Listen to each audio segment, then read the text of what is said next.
ಯುದ್ಧಕ್ಕೆ Donald Trump ಹಾಲಿಡೇಯನ್ನ ಘೋಷಣೆ ಮಾಡ್ತಾ ಇದ್ದ ಹಾಗೆ ಕಚ್ಚಾ ತೈಲದ ದರ ಇಳಿಕೆಯಾಗಿದೆ. ಪ್ರತಿ ಬ್ಯಾರೆಲ್ ತೈಲದ ದರ $100ಗೆ ಇಳಿಕೆ ಕಂಡಿದೆ. ಒಂದೇ ದಿನ $113ನಿಂದ $100ಗೆ ಕಚ್ಚಾ ತೈಲದ ದರ ಇಳಿಕೆಯಾಗಿದೆ. 5 ದಿನಗಳ ಕಾಲ ಯುದ್ಧವನ್ನ ನಾವು ಮುಂದೂಡಿಕೆ ಮಾಡಿದ್ದೀವಿ ಅನ್ನುವಂತಹ ಘೋಷಣೆಯನ್ನ ಡೊನಾಲ್ಡ್ ಟ್ರಂಪ್ ನಿನ್ನೆ ಮಾಡಿದ್ರು. ಟ್ರಂಪ್ ಕೊಟ್ಟಂತಹ ಒಂದು ಸ್ಟೇಟ್ಮೆಂಟ್ನಿಂದಾಗಿ ಕಚ್ಚಾ ತೈಲದ ಬೆಲೆಯಲ್ಲಿ ಇಳಿಕೆ ಕಂಡಿದೆ. ಯುದ್ಧ ನಿಂತರೆ ಮತ್ತಷ್ಟು ಇಳಿಕೆಯಾಗೋದು ನಿಶ್ಚಿತ.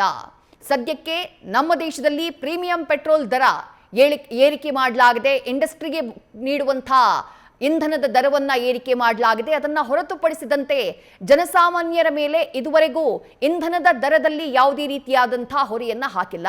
ಆದರೆ ಯುದ್ಧ ಹೀಗೆ ಕಂಟಿನ್ಯೂ ಆದರೆ ಆ ಹೊರೆ ಹಾಕುವಂತಹ ಸಾಧ್ಯತೆ ಖಂಡಿತವಾಗ್ಲೂ ಇದೆ ತೈಲ ಕಂಪನಿಗಳಿಂದ. ಯಾಕಂದ್ರೆ ತೈಲ ಕಂಪನಿಗಳು 1.5 ತಿಂಗಳ ಹಿಂದೆ ಕಚ್ಚಾ ತೈಲವನ್ನ $60ಗೆ, ಒಂದು ಬ್ಯಾರೆಲ್ಗೆ $60ಗೆ ಖರೀದಿ ಮಾಡ್ತಾ ಇದ್ವು. ಆದ್ರೆ ಈಗ ಯುದ್ಧದ ಪರಿಣಾಮದಿಂದಾಗಿ ಮಾರ್ಚ್ ತಿಂಗಳಲ್ಲಿ ಕೇವಲ 1-2 ವಾರದಲ್ಲೇ ದರ $100ನ ಗಡಿಯನ್ನ ದಾಟ್ಬಿಟ್ಟಿದೆ. ಹಾಗಾಗಿ ಕಚ್ಚಾ ತೈಲದ ಬೆಲೆ ಏರಿಕೆಯಾಗಿರೋದ್ರಿಂದ ಅದರ ನೇರ ಪರಿಣಾಮ ವಾಹನ ಸವಾರರಿಗೆ ಬೀಳುತ್ತೆ, ಬೇರೆ ಬೇರೆ ಇಂಡಸ್ಟ್ರಿಗೆ ಬೀಳುತ್ತೆ. ಅದರ ಜೊತೆಗೆ ಅದಕ್ಕೆ ಕನೆಕ್ಟೆಡ್ ಆಗಿ ಸಾಗಾಟದ ವೆಚ್ಚ ಜಾಸ್ತಿ ಆಗುತ್ತೆ. ದಿನನಿತ್ಯ ಬಳಕೆ ಮಾಡುವಂತಹ ಅಗತ್ಯ ವಸ್ತುಗಳ ರೇಟು ಕೂಡ ಏರಿಕೆಯಾಗುವಂತಹ ಆತಂಕ ಇದೆ. ಇನ್ನು ಕಚ್ಚಾ ತೈಲದ ದರ ಜನವರಿಯಿಂದ ಇಲ್ಲಿ ತನಕ ಯಾವ ರೀತಿ ಏರಿಳಿತವನ್ನ ಕಂಡಿದೆ ಆ ಡೀಟೇಲ್ಸ್ನ ನೋಡ್ತಾ ಹೋಗೋಣ. ಗಮನಿಸ್ತಾ ಇದ್ದೀರಿ, ಜನವರಿಯಲ್ಲಿ ಕಚ್ಚಾ ತೈಲದ ದರ ಒಂದು ಬ್ಯಾರೆಲ್ಗೆ ಜನವರಿ 2ನೇ ತಾರೀಕಿನ ನಂಬರ್ನ ನೀವು ಗಮನಿಸ್ತಾ ಇರೋದು $60.75 ಇತ್ತು ಜನವರಿ 2ನೇ ತಾರೀಕು. ಹಾಗೆ ಫೆಬ್ರವರಿ 27ನೇ ತಾರೀಕು ಅದೇ ದರ $72.48ಗೆ ಏರಿಕೆಯಾಗುತ್ತೆ. ಫೆಬ್ರವರಿ 27ನೇ ತಾರೀಕು ಅಂದ್ರೆ ಯುದ್ಧ ಆರಂಭ ಆಗೋದ್ರ ಹಿಂದಿನ ದಿನ. ಅದರ ಜೊತೆಗೆ ಮಾರ್ಚ್ 9ನೇ ತಾರೀಕು ಅಂದ್ರೆ ಯುದ್ಧ ಶುರುವಾಗಿ ಅದಾಗಲೇ ಸುಮಾರು 10 ದಿನಗಳಾಗಿತ್ತು.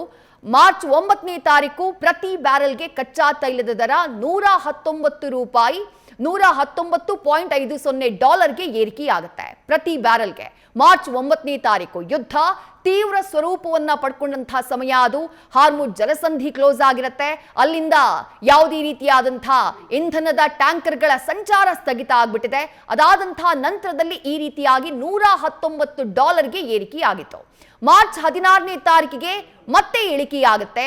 ತೈಲದ ದರ $100.21ಗೆ ಇಳಿಕೆಯಾಗುತ್ತೆ. ಆದ್ರೆ ಮಾರ್ಚ್ 23ನೇ ತಾರೀಕು ಮತ್ತೆ $13 ಇನ್ಕ್ರೀಸ್ ಆಗುತ್ತೆ. $113ಗೆ ಪ್ರತಿ ಬ್ಯಾರೆಲ್ಗೆ ತೈಲದ ದರ ಏರಿಕೆ ಆಗ್ಬಿಡುತ್ತೆ, ಕಚ್ಚಾ ತೈಲದ ದರ.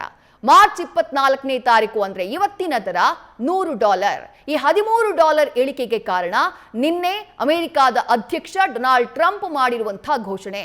5 ದಿನಗಳ ಕಾಲ ನಾವು ಇರಾನ್ನ ಯಾವುದೇ ರೀತಿಯಾದಂತಹ ಅವರ ಇನ್ಫ್ರಾಸ್ಟ್ರಕ್ಚರ್ಗಳೆಲ್ಲ ಏನಿದ್ದಾವೆ ಅದನ್ನ ನಾವು ಹಾಳ್ಗೆಡುವುದಕ್ಕೆ ಅಥವಾ ಅದರ ಮೇಲೆ ದಾಳಿಯನ್ನ ಮಾಡುವುದಕ್ಕೆ ನಾವು ಹೋಗೋದಿಲ್ಲ, ಇರಾನ್ನ ಜೊತೆ ನಾವು ಮಾತುಕತೆ ಮಾಡಿದೀವಿ ಅನ್ನುವಂತಹ ಒಂದು ಟ್ವೀಟ್ ಅನ್ನ ಮಾಡ್ತಾರೆ ಡೊನಾಲ್ಡ್ ಟ್ರಂಪ್. ಅಂಥದ್ದೊಂದು ಮೆಸೇಜ್ ಅಮೆರಿಕಾದ ಅಧ್ಯಕ್ಷರಿಂದ ಪಾಸ್ ಆಗ್ತಾ ಇದ್ದ ಹಾಗೆ ಏಕಾಏಕಿ ಕಚ್ಚಾ ತೈಲದ ದರದಲ್ಲಿ ಇಳಿಕೆ ಕಂಡಿದೆ.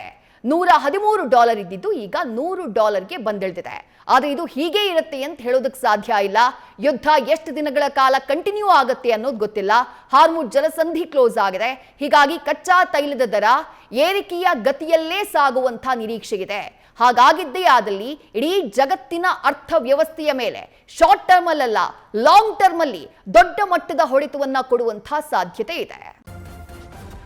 ನ್ಯೂಸ್ ಫಸ್ಟ್ ನಿರ್ಭೀತಿಯಿಂದ ನಿಮ್ಮ ಪರವಾಗಿ.